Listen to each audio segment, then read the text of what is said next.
The planes are still falling out of the goddamn sky. 2 planes nearly collided on the runway at Chicago's Midway Airport. Check this out. This is nuts. Watch this. Oh my God. It's crazy. You don't see it yet? There it is. There it is. This guy had to pull up. Dude, that would have been an explosion. Everyone would have died. Everyone would have died. There's no way. That would have been a huge ass explosion. 2 planes fueled up. Or I don't know. The other one looks like it's taxiing. I don't know. This is one. Okay, wait. He's landing too. So maybe I still blow up. It's full of fuel. It's going to blow up. What the hell is going on? What in the hell is going on with our planes? They're falling out of the goddamn sky. I don't know. But yeah, these damn planes falling out of the goddamn sky. Do we have any other angles of this? No? Just the one video, huh? Yep. The pilot saved everyone's lives. That guy paying attention. In other news, Luigi Mangione may have a mistrial. How about that? This is actually crazy. According to a motion filed today by Luigi Mangione's Pennsylvania attorney regarding his arrest at a McDonald's in Altoona, after almost 17 minutes of unlawful detention and interrogation, Officer Fox of the police department finally read the defendant his Miranda rights. At the conclusion, at the reading of the Miranda rights, they asked him if he wished to speak, and he shook his head no. Officer Fox immediately stated, "You are not in custody." The statement was materially false, inaccurate, and contrary to law. The defendant was, in fact, in custody, in fact, had been in custody since his illegal unlawful seizure detention. They found the guy, and they jumped the gun and didn't do it right, so they might use it as a mistrial.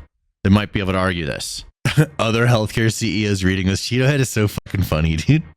I love Cheeto Head. Did Luigi Mangione have evidence fabricated? Luigi Mangione's backpack was repacked by the officers after seizing and searching it at McDonald's. They later brought it into the police department and found the gun.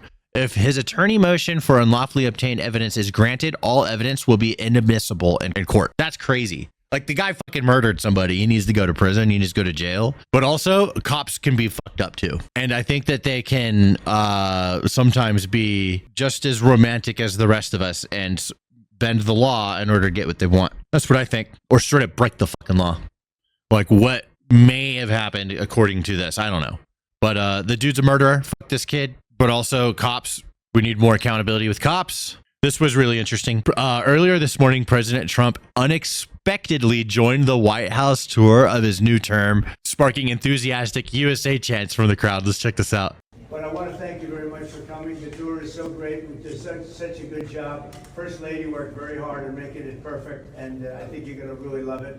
And I heard you were here, and I said, let's stop by and say hello. And it's a group of very smart-looking people, I must say. Very smart. Maybe someday you'll be here as the president, right? Somebody in this group has a chance. Have a good time. Have a great tour. And you're going to give them a special tour, okay? You're going to get a special tour. Have fun, everybody. Somebody in there doesn't like them. But most of them do!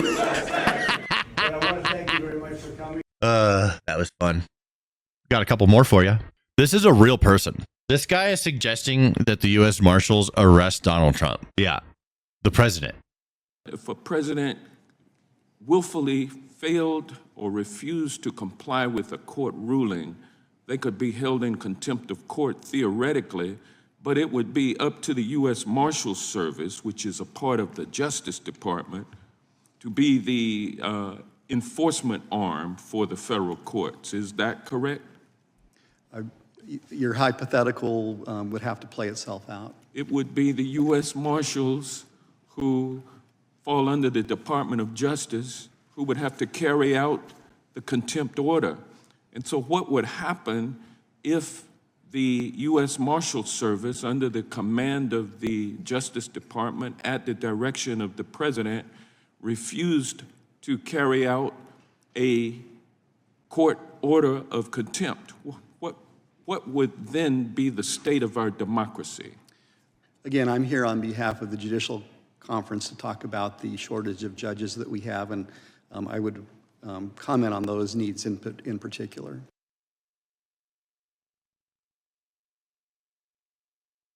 That guy got not only elected, but this guy got reelected. It's crazy how this game is played. I think we should have the smartest people being the politicians, not the dumbest ones. That's crazy. Like, my brain hurts from that.